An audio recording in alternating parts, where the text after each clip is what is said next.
സ്വയം ബിസ്മിയാവണം, സ്വയം കാരുണ്യവാനാവണം.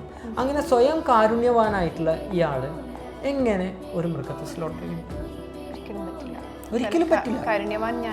അതെ, തലോടി അതിനെ ആ ഒരു കെട്ടഴിച്ച് പുറത്തേക്ക് വിടാനേ തോന്നുള്ളൂ. അത്രയും കാരുണ്യവാനായിട്ടുള്ള ആ ഒരു ലെവലിലേക്ക് എത്തുന്ന ആൾക്ക് ഇത് തന്നെ ചെയ്യാൻ കഴിയും. അയാൾക്ക് മറ്റുള്ള ആൾ സ്ലോട്ടർ ചെയ്തതാണെങ്കിലും അയാൾക്കത് കഴിക്കാൻ കഴിയില്ല.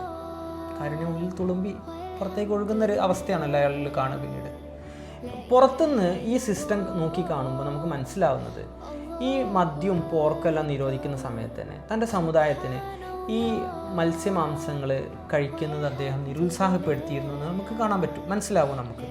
അല്ലെങ്കിലും ഇത്രയും സ്പിരിച്വലി ഹൈ ആയിട്ടുള്ള, ഇത്രയും എന്താ പറയുക, മാനുഷികമായിട്ട് ഉയർന്ന വ്യക്തികൾക്ക്, മുഹമ്മദ് നബിയെ പോലുള്ള ആളുകൾക്ക് എങ്ങനെയാണ് സ്വയം ഇഷ്ടപ്പെട്ടിട്ടുള്ളത് ഈ നോൺ വെജ് കഴിക്കാൻ കഴിയുക?